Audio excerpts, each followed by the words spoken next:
Salam sejahtera Malaysia, denyut nadi suara rakyat bergema di channel ini. Terima kasih kerana bersama-sama dalam channel ini untuk mendapatkan berita-berita dan ulasan-ulasan terbaik untuk seluruh rakyat Malaysia. Bagi anda yang pertama kali bersama-sama dalam channel ini, sila tekan butang subscribe, like dan share. Malaysia kita punya, cintai Malaysiaku, kita jaga kita. Sekali lagi, bagi anda yang pertama kali, sila tekan butang subscribe, like dan share. Kita mulakan berita menarik hari ini. Salam sejahtera Malaysia, denyut nadi suara rakyat bergema di channel ini. Saya suka dengan tajuk artikel yang baru saya ini. Dia kata apa? Walaun ada di mana-mana. Walaun ada di mana-mana, di kiri, di kanan, di atas, di belakang, di bawah, di tengah-tengah, di cerah-cerah, di celuk-ceruk, di mana? Bertapuk-tapuk, nampak-nampak,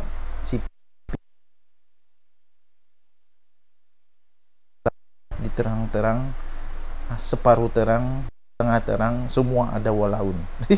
Walaun ada di mana-mana. Sabudin Husin memang pandai lah. Sabudin Husin kalau dia buat tajuk memang memang menyentap jiwa dan rohani. Begitukah? Walaun ada di mana-mana. Istilah walaun sering dikaitkan dengan PAS, yaitu mereka yang penyokong tegar, teramat setia, teramat takzub dan memiliki wala melampau kepada pemimpin utama parti tersebut. Golongan ini akan mempertahankan apa saja keputusan, apa saja cakap atau apa saja kata-kata pemimpin utama mereka itu. Secara umumnya, walaun bukanlah perkataan yang diiktiraf secara rasmi. Bukan diiktiraf secara rasmi, tetapi ia berasal daripada perkataan wala atau setia. Ada yang kata walaun adalah perkataan yang diberi oleh golongan pembenci PAS dengan mencantumkan wala dan malaun, yang berarti golongan yang dikutuk dan dibenci kerana kesetiaan yang melampau mereka. Ada pula yang menyebut walaun itu bermaksud wala yang melantun-lantun di mana mereka ini tak kira siang atau malam, kerja mereka hanya tahu, setuju dan membenarkan apa saja ulama-ulama kata. Apa saja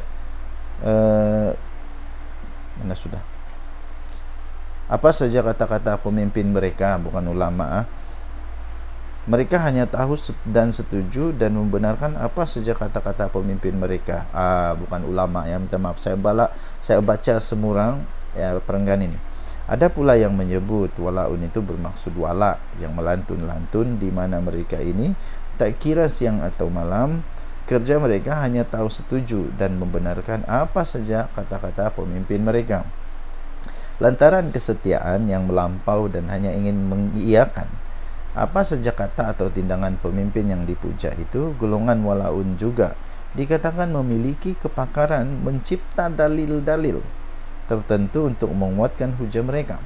Dalil-dalil yang sering digunakan adalah bentuk-bentuk hadis-hadis pilihan, petikan kata-kata para sahabat di zaman Nabi, dan ungkapan ulama-ulama besar di zaman dahulu. Tapi benarkah walaun itu hanya ada di dalam PAS saja? Dalam pengalaman saya sebagai penulis yang sering mengkritik dan kadang-kadang membalun ramai pemimpin, sejujurnya saya dapati walaun itu ada di mana-mana. Selain dalam PAS yang sudah tentu ada walaun, dalam UMNO, dalam Bersatu, dalam PKR, dalam DAP, dalam lain-lain parti juga ada walaun masing-masing. Cuba kita kritik pemimpin utama UMNO, Bersatu, PKR, DAP. Tidak lama kemudian pasti akan ada tindak balas daripada penyokong-penyokong tegar pemimpin berkenaan untuk mempertahankan dan menyerang balik kritikan-kritikan itu. Apalagi jika selama ini kita sering memuji dan mengangkat seseorang pemimpin itu. Tetapi apabila pemimpin berkenaan melakukan sesuatu yang dianggap tidak wajar, lalu kita mengkritiknya, maka berdentam-dentumlah serangan yang menempa kita. Di samping sentuhan, di samping cemuhan, pelbagai dayaan juga akan menyusul dilabelkan kepada kononnya kita sudah pro dan condong ke arah lain dan sebagainya. Pokoknya penyokong tegar dan pentakzub seseorang pemimpin tetap tidak membenarkan pemimpin pujian mereka ditegur atau dikritik, meski apa yang ditegur itu adalah sesuatu yang betul dan bertujuan demi kebaikan kepimpinan mereka, pemimpin mereka. Selagi seseorang itu hanya mengiyakan saja apa kata tindakan pemimpin pujaannya dan tidak berani memberi teguran, bahkan lebih selesa memilih berdiam diri melihat sesuatu perkara yang tidak wajar dilakukan seorang pemimpin itu, selagi itulah kewalaunan itu terus wujud dalam semua parti. Kadangkala ketua kampung, ketua cawangan, ketua ranting juga ada ramai walaun di sekeliling mereka. Okey, jadi saya bacakan di penghujung terus perenggan ini, sebab anda boleh baca sendiri di sabudin.com.net. Tanpa walaun, bergelumang dalam politik mungkin tidak semenarik dan semeriah seperti yang terbentang di depan mata. Cuma janganlah dikecam walaun di sebelah sana saja, kerana di sebelah sini pun ada walaun juga. Lihatlah cermin, walaun itu sebenarnya ada di mana-mana dan mungkin termasuk kita. Sabudin Husin, 8 Mac 2024. Jumpa lagi, bye-bye. Salam sejahtera Malaysia. Denyut nadi suara rakyat bergema di channel ini. Pertama, saya ingin mengucapkan tahniah kepada Perikatan Nasional melalui daripada pengurusinya sendiri, yaitu Muhyiddin Yassin, yang mengatakan bahwa tahniahlah. Tahniah kenapa? Mereka berjaya mendapatkan seorang penjenayah. Perikatan Nasional berjaya mendapatkan seorang penjenayah yang telah dibuktikan bersalah di mahkamah.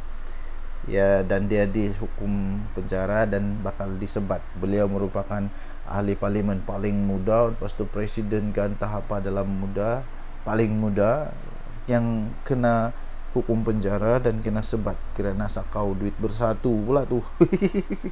Dibuktikan di penjara, di mahkamah. Jadi tahniah diucapkan kepada Muhyiddin Yassin, Perikatan Nasional yang berjaya mendapatkan seorang penjenayah. Siapa dia? Syed Saddiq lah, Syed Saddiq. Kerana Muhyiddin kata Syed Saddiq akan menyertai jelajah PN. Terbaiklah tu, pergilah bawa dia, kasih jelajah satu Malaysia, tunjukkan bahawa dia ini best, bagus, terbaik. Okey, harap-harap Syed Saddiq dapat lagi. Ada dua peluang lagi untuk Syed Saddiq sebenarnya, di Mahkamah Rayuan dan di Mahkamah Persekutuan, menyatakan bahawa dia tak bersalah. Kalau dia bersalah juga, terpaksalah terimalah kenyataan bahawa kena penjara dan kena rotan. Terbaru tentang Syed Saddiq. Pemimpin muda warisi budaya politikus dinosaur, ini daripada Liana Marzuki, Harapan Daily. Ini satu artikel yang saya ingin bacakan. Betulkah artikel ini? Betulkah pemimpin muda warisi budaya politikus dinosaur? Ada punyangga pula. Ada pujangga menyebut power attract the worst and corrupt the best. Power attract the worst and corrupt the best. Memang. Saya saksikan pemimpin muda ini beraksi di parlimen. TBH, saya hampa. Apa ini TBH ni? Saya pun tidak tahu. To be honest, saya hampa. Ketika beliau dituduh dengan kes korupsi pada tahun 2021, beliau kata dianiaya oleh kerajaan PN. Hebat. Dianiaya oleh kerajaan PN, sekarang bergabung dengan PN. Terbaik, kamu memang hebatlah. Beliau didakwa dengan kes yang diada-adakan kerana enggan beri sokongan kepada Tan Sri Muhyiddin Yassin sebagai Perdana Menteri. Sekarang bergabung, ambil kau. Memang terbaiklah kamu dua ni. Memang lakonan terbaik di abad ini. Lakonan terbaik di abad ini apabila Syed Saddiq berkata dia dituduh dianiaya oleh kerajaan PN. Kemudian dia kata dia diada-adakan kes itu kerana enggan memberi sokongan kepada Tan Sri Muhyiddin Yassin sebagai Perdana Menteri. Sekarang Muhyiddin umum mereka bergabung. Terbaik, kamu memang best. Seperti Pinang dibelah tiga. Terbaik. Hebatlah Muhyiddin. Hebatlah kau Syed Saddiq. Bila money trail menunjukkan memang betul ada pecah amanah.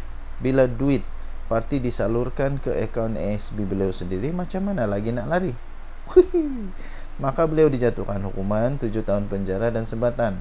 Ternyata Syed Saddiq buat lakonan. Tapi Muhyiddin kesian dengan dia, ambillah dia walaupun dia sudah penjenayah.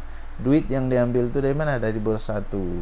tahniah Muhyiddin, kau memang seorang yang best lah. Namun beliau beralih sokongan, kembali bersama mereka yang aniaya dia.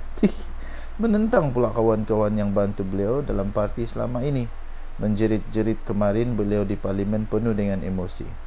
Adakah dengan menyokong sebelah sana beliau harap mereka boleh bebaskan dia? Minta maaf lah. Kalau begitu apa bezanya dia dengan Zahid Hamidi? DNAA yang sampai sekarang kita tak boleh terima lagi. Kita sebagai orang biasa memang tak boleh faham macam mana politikus ni berfikir dan berstrategi.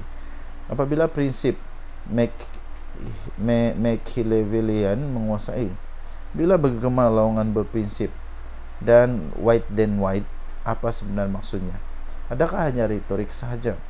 Persoalannya, bolehkah kita bergantung harap kepada pemimpin muda kita ni? Ataupun mereka lebih kurang sama, mewarisi budaya politikus dinosaur juga? Nah, kasihan sungguh Muhyiddin Yassin. Terpaksa juga dia telan segala air liok dia lah.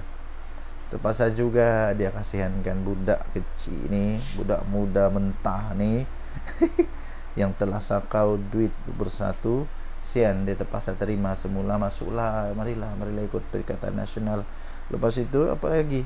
Oh, Syed Saddiq yang dulunya bukan main lagi, kata dia aniaya dan sebagainya, sekarang apa mau buat? Terpaksa merayu melutut-lutut. Pergilah peluk, pergilah cium, pergilah melutut-lutut merayu-rayu kepada abah kau tu. Tahniah diucapkan kepada Perikatan Nasional sekali lagi yang berjaya mendapatkan seorang penjenayah. Kita jumpa lagi, bye-bye.